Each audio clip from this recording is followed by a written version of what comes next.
And when you put aside all the paintings in the world, in museums and in your own house and so on, and when you see the great mountains with their snow and against a blue sky in the morning light,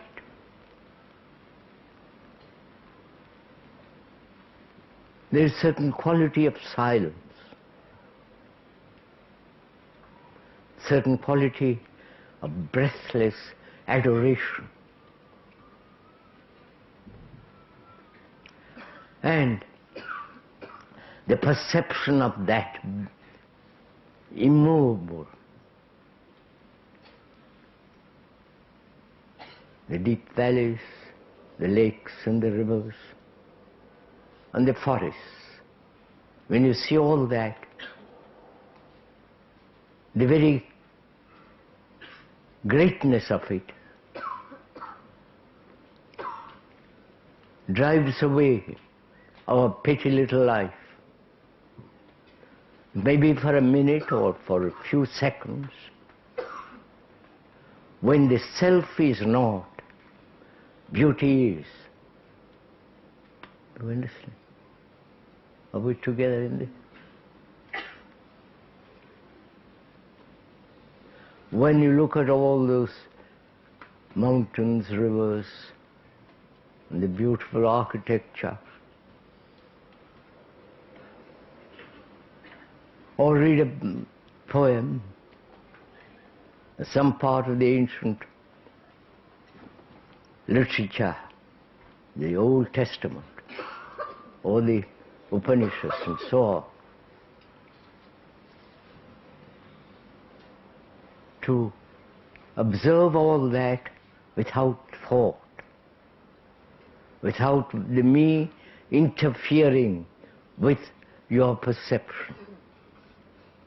Then there is that quality of immense beauty which is not put together by thought. And to come upon that beauty is to inquire whether the self, the me, the persona, all the characteristic tendencies and all the troubles, pain and anxieties and load, all that, can all that be put aside? Not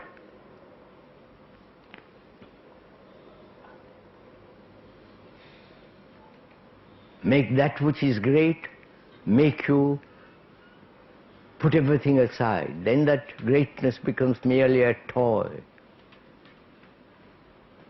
But if one can put all that aside, the very nature of the self, the psyche,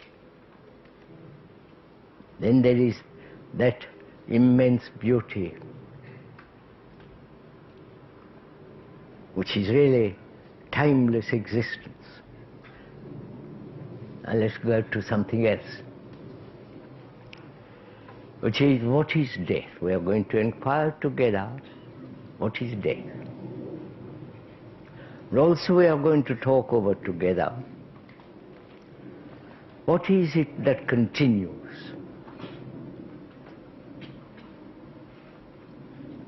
And the continuity is a movement of time. Right?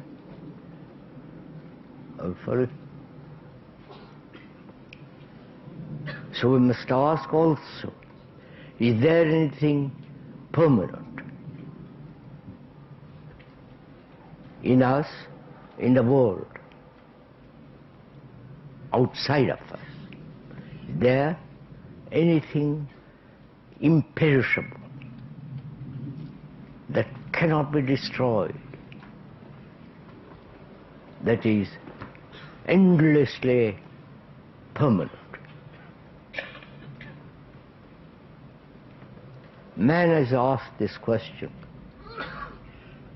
from the most ancient of times, because he sees around him everything in a flux, everything changing, gaining, losing, being destroyed and put together again. And we also see in ourselves changing, not only biologically, but psychologically. We're all moving a little bit, bit by bit, moving, changing. Not fundamentally changing, but little. So seeing all that, this constant change, dying and being reborn, one asks, is there anything permanent, lasting?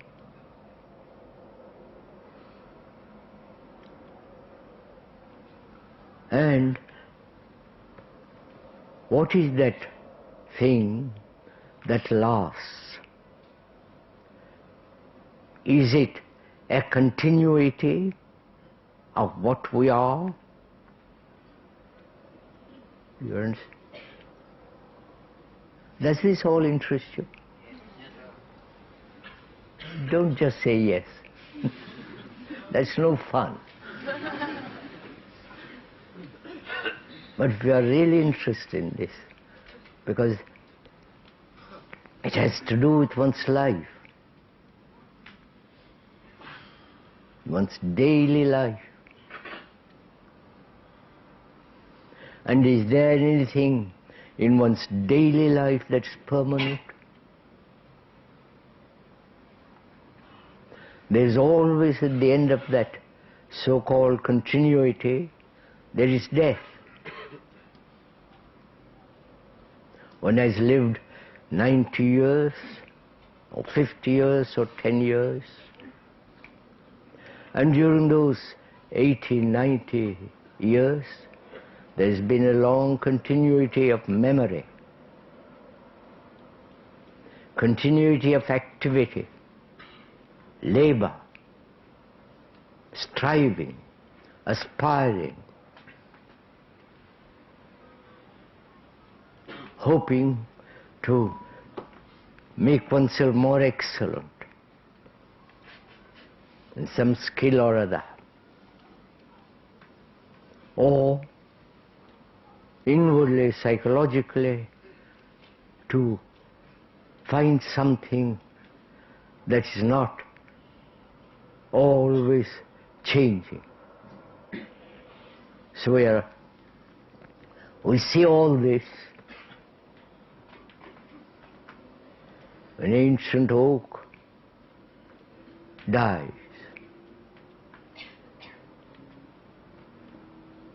Everything seems to come to an end, dying.